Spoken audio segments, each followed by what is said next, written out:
Imagine a world where the enemy doesn't carry guns, doesn't wear uniforms, and cannot even fly. Yet they manage to humiliate one of the most powerful militaries on the planet.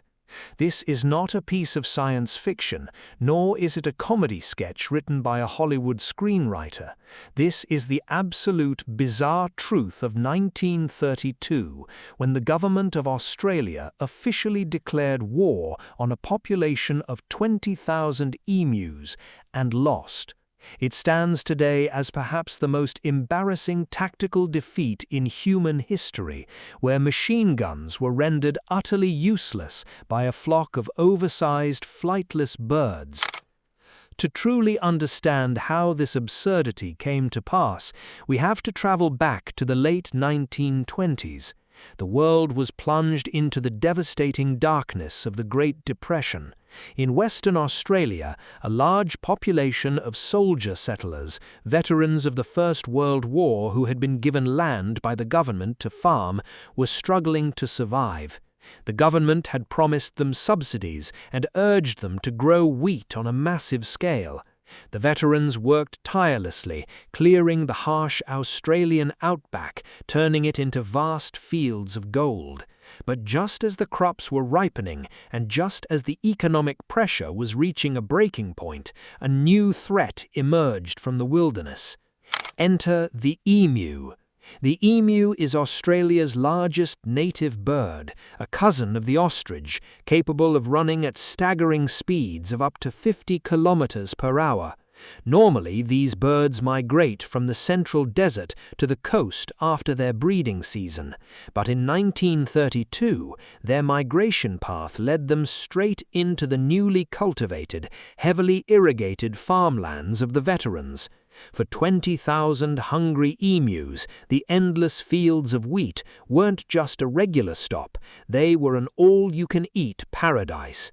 The birds didn't just eat the crops, they completely ruined the infrastructure. They trampled fields, broke down expensive fences, and left giant gaps that allowed rabbits to pour in and finish off whatever wheat was left. The farmers were ruined. They were facing starvation and bankruptcy. Being military veterans, they didn't just see a pest problem, they saw an invading army. A delegation of these ex-soldiers marched to the Minister of Defense, Sir George Pearce. They didn't ask for economic aid, they asked for machine guns. They knew the power of military firepower and believed that a few bursts of automatic weapon fire would clear the birds in days. The minister, seeing an opportunity for a cheap propaganda win to show he was supporting the veterans, agreed. He deployed a unit of the Royal Australian Artillery, armed with 2 heavy Lewis machine guns and 10,000 rounds of ammunition, under the command of Major G.P.W. Meredith. In November 1932, the military campaign officially began. The soldiers arrived in the Campion district with a sense of supreme confidence. They viewed the mission as a minor nuisance, a quick target practice, but they drastically underestimated their opponent. The first engagement occurred when a group of about 50 emus was spotted. The soldiers lined up their heavy Lewis guns, took aim, and pulled the trigger. What happened next shocked the military. The emus didn't panic or huddle together like sheep. Instead, the moment the first bullet hissed through the air, the birds split into small, highly organized groups.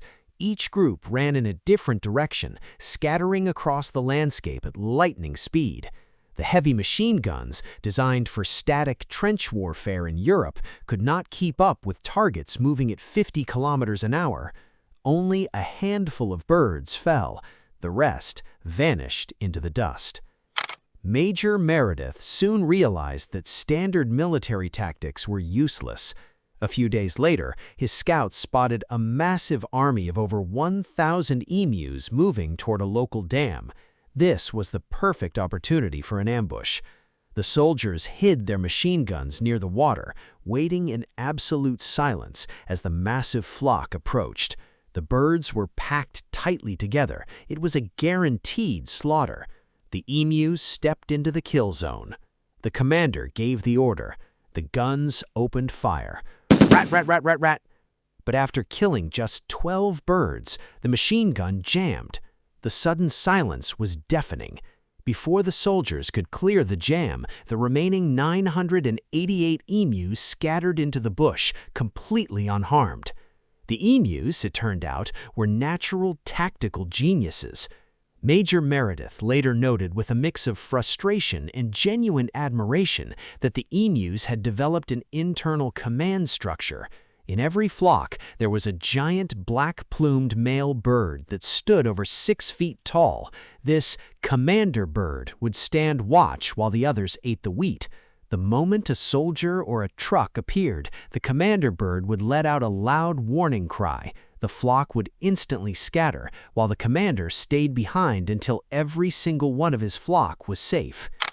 Desperate for a victory, the military tried a new strategy. If the guns were too slow on the ground, they would mount them on the back of a fast-moving truck.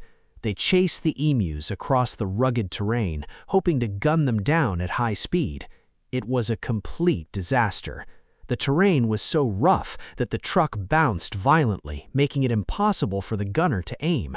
In fact, the ride was so chaotic that one emu actually managed to run directly into the truck, getting tangled in the steering wheel and causing the vehicle to crash into a fence.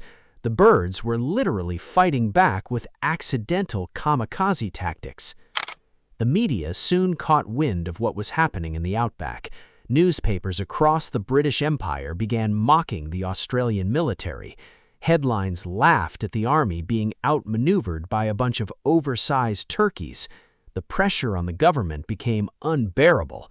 After nearly a month of fighting, the military had expended thousands of rounds of ammunition, suffered vehicle damage, and endured global humiliation, all to kill only a few hundred emus out of 20,000. On November 8, 1932, the Australian Parliament held a heated debate. One politician mockingly asked if a medal would be struck for the veterans of this war. Another pointed out that the emus had won every single encounter. Defeated and embarrassed, the Minister of Defense ordered a total withdrawal. The army packed up their machine guns and retreated. The Great Emu War was over. The emus had won. Major Meredith, the commanding officer, left behind a quote that perfectly sums up the sheer resilience of his feathered enemies. He said, "If we had a military division with the bullet-carrying capacity of these birds, it could face any army in the world. They can face machine guns with the invulnerability of tanks."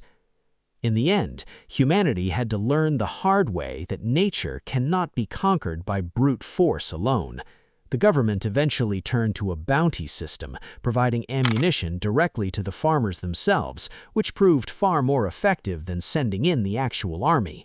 But the legend of the 1932 Emu War remains a timeless, hilarious reminder of human arrogance. It proves that sometimes, even with the most advanced technology and military might, mankind is no match for a flock of determined, hungry birds fighting for their right to lunch.